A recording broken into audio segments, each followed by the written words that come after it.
Welcome, ladies and gentlemen. I'm your host, Locum23. You're joining me for Choices, the stories you play. Sophomore Halloween Special, Chapter 1.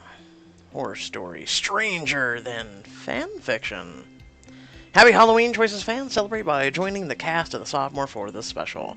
Please note that this is a side book and will not affect the events of the main Sophomore story. Enjoy.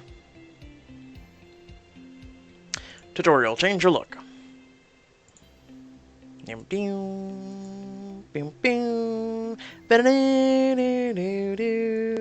No, I think it's number 2. We need to get our Mizumi quickly. I don't know why they just can't import. Choose this look. The hair is what's throwing me off. Okay, no. Even though I do like it. No. No. Yes. Turn up the volume. Love it. Lastly, but certainly not least, pick your outfit. So, stripe right. Oh, Deja. Do you have any gray poupon? Of course, we're going to go with this one. I only give you 3 outfits. It kind of sucks. Finally, choose your name. My name's Batman. Mizumi. All done? What do you think?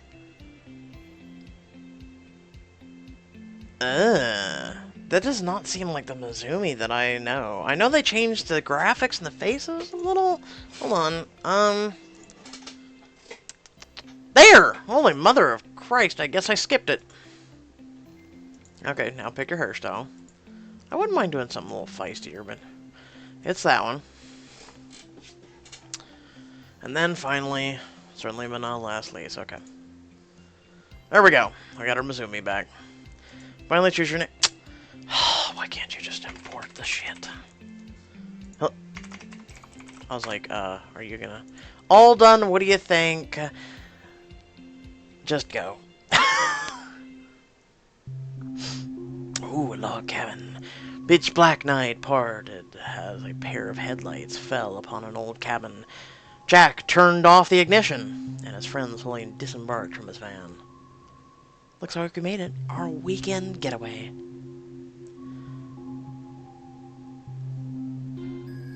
Why is her name Allie?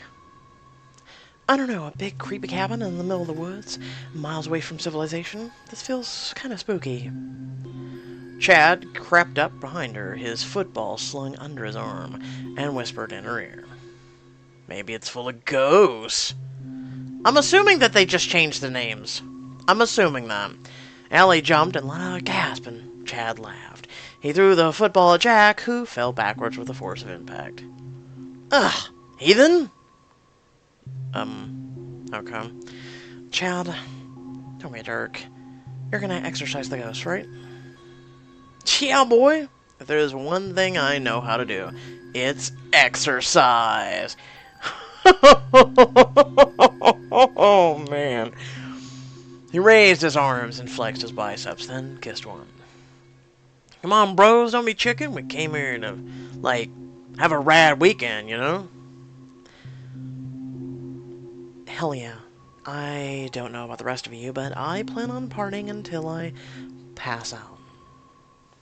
She and Chad cheered, beating the side of the van until Jim stepped out, frowning. He pulled a stack of books to his chest.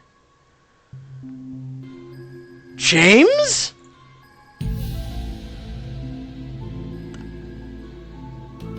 I've been waiting to do that. I've been waiting. I had that planned for about 6 hours. Would you two please attempt to control yourselves? I was hoping to take advantage of the peace and quiet to read. What did they do to you, man? What did they do to you? Seriously, Jimbo? Who brings books to a weekend rager? So pardon me if I don't find much gratification of getting a blackout drunk. I'll rage with Thorio, though, instead. I don't know about Thorio, but I brought some video games. Any of you noobs up for the challenge? You brought games? Skylar, I don't think this place even has electricity. Jeez, how do we wind up with all the nerds? Come on, Zach. Tell me you're down to get wild this weekend. Zag stood off to the side and gazed in the dark tree, smoking a cigarette. He pushed a lock of hair from his forehead, his mind elsewhere. Yeah, sure, whatever. I like how they changed one letter in everyone's name. Now think about this alternate dimensions. So somewhere, some out there, is Caitlin with a C, you know, Chad instead of Chris, the whole niner. What about you, Mizumi? I want to take it easy. I don't really feel like having a huge bash, you know? Let's appreciate this secluded spot and try to chill. Caitlin rolled her eyes and Chad sprinted towards the cabin. Whatever. Last one in the door has to carry the beer. Perhaps someone could assist me with my books? Chad tosses a football again and it whizzed by Jim's head, almost hitting him.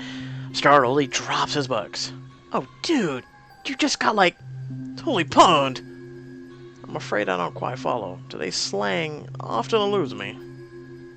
Zag stalked past them, grabbing the cooler from the van. He pulled out a beer and lit another cigarette. Hey, are you gonna help us carry the stuff inside, or what? Zag leaned carelessly against the side of the van and cracked open the can, his cigarette hanging from the corner of his mouth. Maybe. Suddenly, the night air was split by a sharp whistle. Chad waved from the porch. Hey guys, this party isn't gonna throw itself. Don't tell me you're scared. A gust of wind blew through the trees, emitting an eerie, rustling noise. Okay, I'd rather get inside at this point. Yeah, let's head in. And don't worry about the electricity. I brought D&D as a backup! Hey, can I interject for a second? Oh, we are actually in... Okay. Okay, so she was telling a story or someone was... Twombly looks up from her manuscript, gazing at you from across her desk. Yes, do you like it so far? Look, Miss Twombly, I think it's great you're working on another book, and I'm flattered that you'd ask my opinion. But you're using me and my friends as your character. Everyone's behaving so strangely. I mean, Chris reads like a jerky jog. James is acting like a total square. And what's up with Zig and this whole brooding loner thing? Masumi, the horror genre is all about tropes. The party girl, the athlete, the scholar. I figured you'd be familiar. I'm trying to push their personalities into more exaggerated characters. Alright, I get it. It's just a little unsettling to read about characters who are like me and my friends, but off, you know? That's part of why I invited you here. I wanted to get your input so these characters feel realistic, or as realistic as possible within the horror tropes. But there has to be some truth underneath the exaggeration. So, you're asking for my input then? Absolutely. I have the main story all mostly worked out, but I thought you could help me polish some details.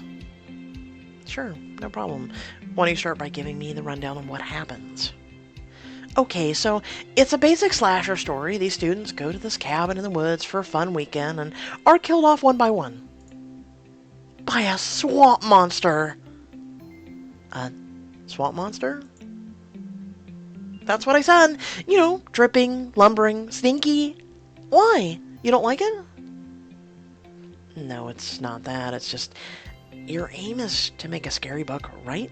Do you think a swamp monster is scary enough? Well, I don't know. I guess it's just the first idea for a villain that came to mind. But I'm open to other suggestions. Do you have any thoughts? I mean, there are a lot of directions you could take this. You could do a werewolf. They're powerful. They have big teeth and claws. Underneath it all, they're human. Oh, I like that. Your fear of the creatures combined with your pity for the person inside. Powerful stuff. Or you could push it even further and go with a classic serial killer. That way you can dig into their psychology. You're right! That's even scarier because it could be real. And who knows what dark secrets drive someone to kill a bunch of innocent kids. These are great ideas, but which one do you think would work the best? You're...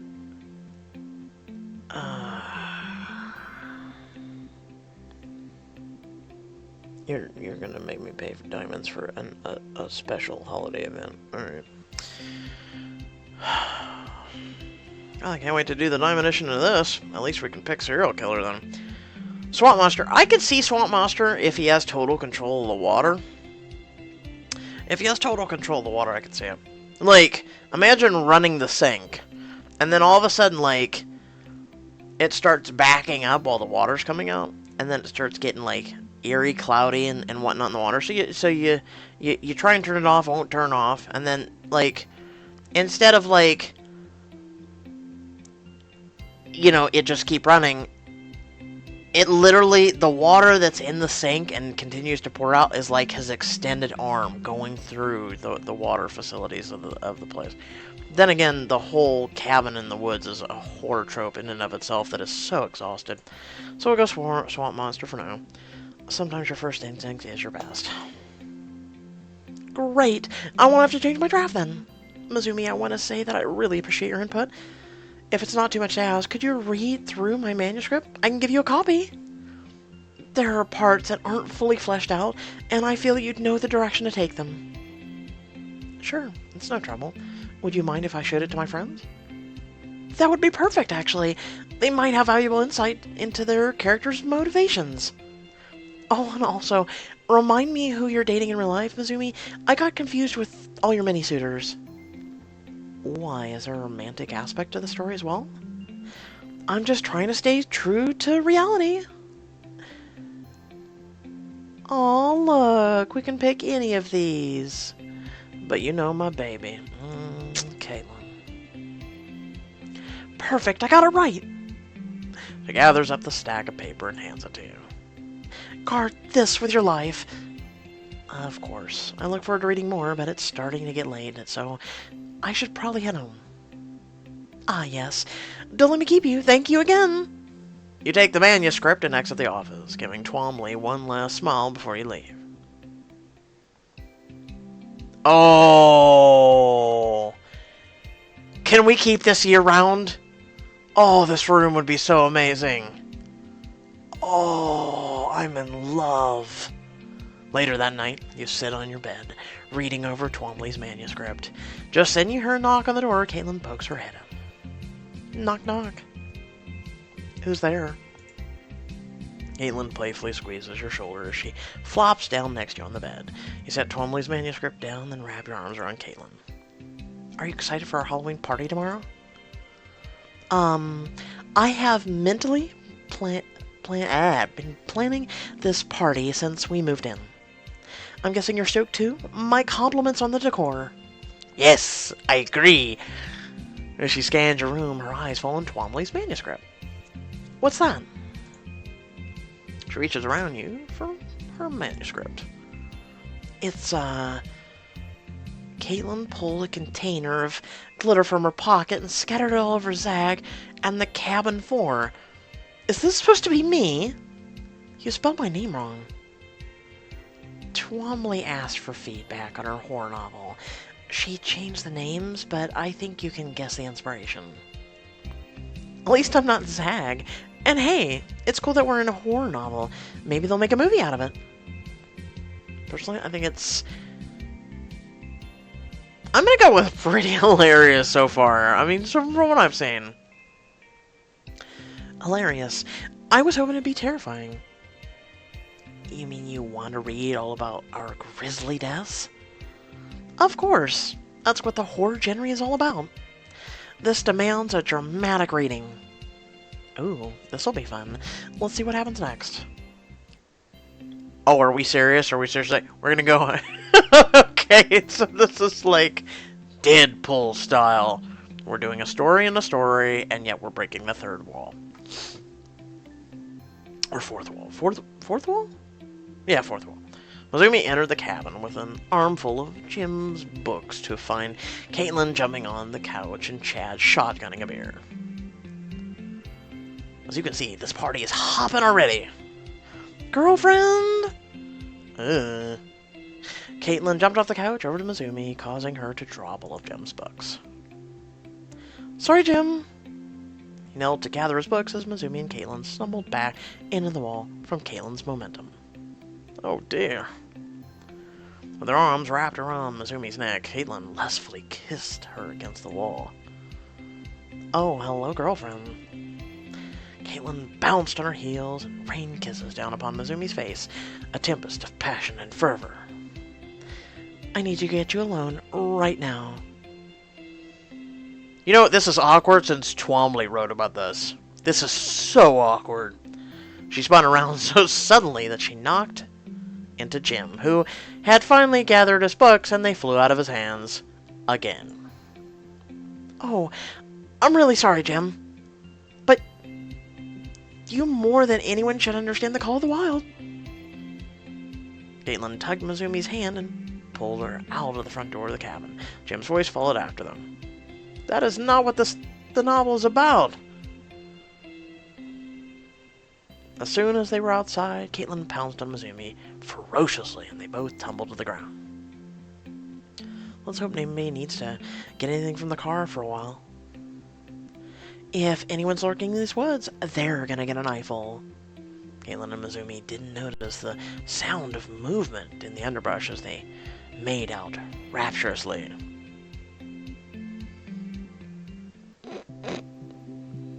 Wow, Twombly did not hold back.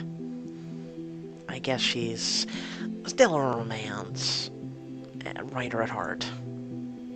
Well, now that the mood has been set, I've got you alone in your bed. You're gonna murder me in grisly horror movie fashion? I was more thinking along the lines of, you know.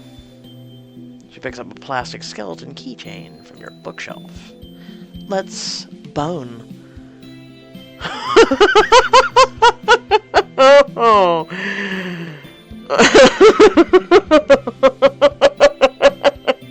I'm done. That was perhaps the cheesiest, dorkiest, just derpest comment, and so cliche. My girlfriend, the romantic. All puns aside, what do you say? Aww, I really wanted to get boned.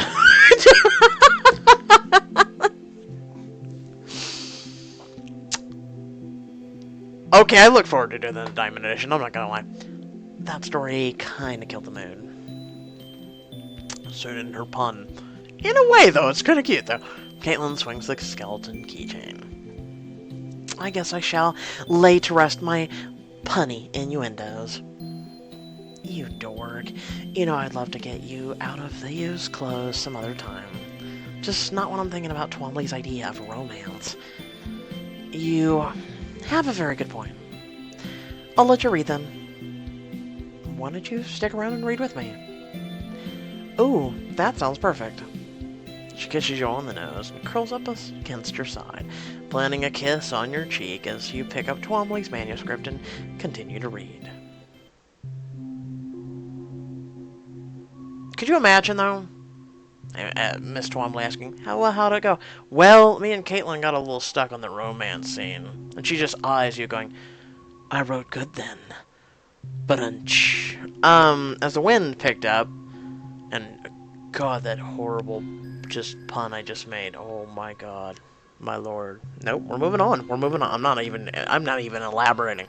As a wind picked up outside, the friends gathered inside the cabin, making themselves at home. This place is so cool.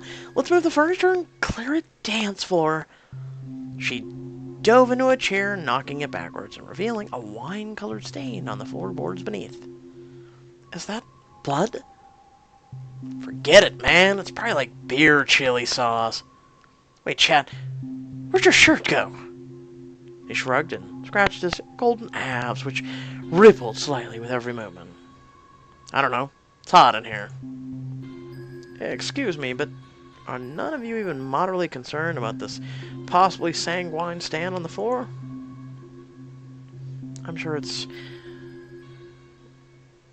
just chili sauce. It's from an accident. Something bad happened here. If that is blood, there's a lot of it. I don't want to think about where it came from. Yeah, this place is freaking me out. Maybe we shouldn't be here. Guys, forget about the stains. Check out these cool doodads.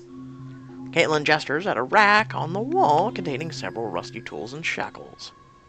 Those are not doodads. Please no one touch them. They look filthy. I've seen worse. I'm sure you have, buddy. Your stereotypical "I've seen worse" is not working. He stuck another cigarette between his lips and flicked open his lighter. Oh, Lord, this has got to stop. Sag, could you please do that outside? I don't want to get killed by an axe murder or lung cancer. Zag shrugged and turned to the door, then froze. Did you guys see these locks? Everyone gathered around the door. They observed that the side of the door frame was almost completely covered in locks. What the heck? Who needs this many locks on their door and why? Maybe the original owner was like a puzzle fiend and he could have practiced picking locks? Puzzle fiend? Skylar, we're not talking about Rubik's Cubes here. Well, there has to be some sort of plausible explanation for all this excessive security. Maybe the owner was paranoid. There are wild animals in the woods. He was trying to keep something in, not out.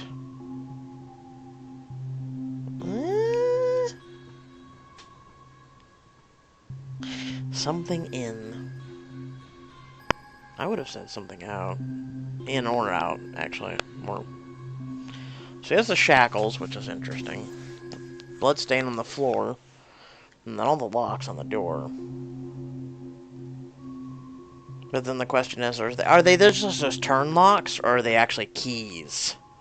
Like you need keys to open it. Let's just go with something in.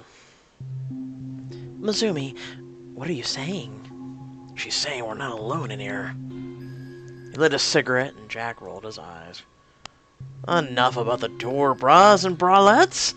We drove all the way out here, so we might as well enjoy ourselves. He lifted the beer cooler from the floor and set it on the middle of the chairs around the fireplace. I want to crack open a cold one of the boys and girls. Everyone joined him by the fireplace, cautiously at first, but they quickly relaxed.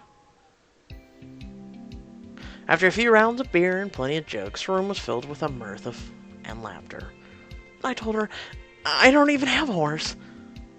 Oh, that is classic, Caitlin. You always have the most uproarious anecdotes to share. See, this place is dope. I told you all, you just needed to chill. Okay, you're right. Maybe this place isn't so bad after all. But you know what would make tonight totally freaking sweet? Games! Yeah, that's a great idea. How about Truth or Dare? Caitlin claps her hands and bounces in her chair, and Chad lets out a whoop. Sag raised an eyebrow inquisitively while rolling a cigarette.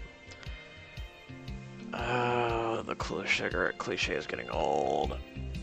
Oh, I was thinking we play video games, but I guess that works too. I'll start, and I pick. Mizumi gazed around the room, meeting each of her friends' eyes. A tense silence hung in the air as I sipped coffee.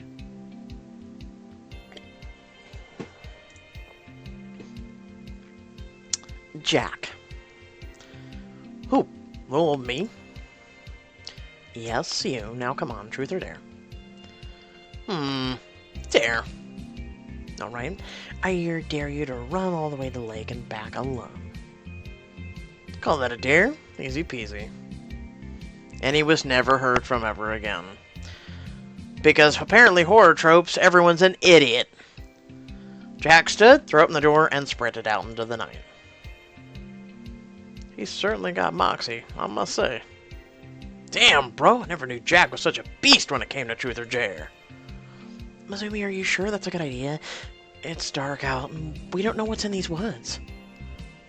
Jack will distract all the hungry animals. They won't attack the cabin if they've already got meat. Damn, Mizumi, that's ice cold. That's my personality. Piss off if you don't like it. The friends continued their revelries, giddy and full of life, as they sat by the fireplace. If only they had known that it was not to last. Jack took off running from the cabin, the cold wind making him shiver. As soon as he made it into the trees, he stumbled on a loose shoelace and almost tripped. Ah, safety first. He was tying the laces on one of his shoes when the wind howled and strange crunching noises echoed through the forest, seeming to answer him. He shivered again, but not from the cold. I gotta stop talking to myself. It's not like there's anyone around to hear, I hope. Suddenly, ripples spread out across the lake, and a figure rose from the depths of the water. As the moonlight caught it, Jack saw a horrifying creature, coated in slime and algae.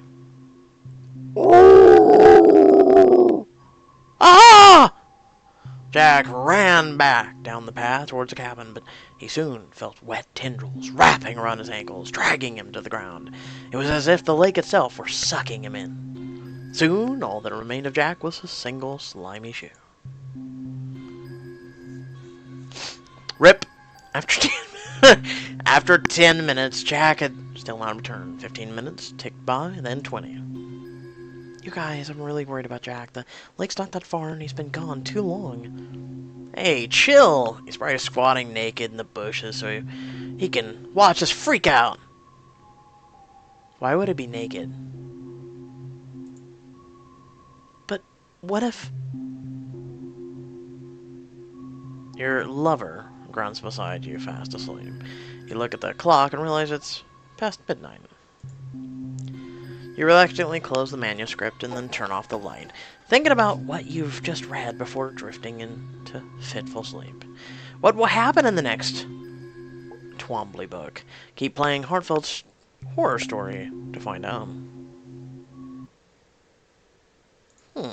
So there's going to be more than one chapter. Okay.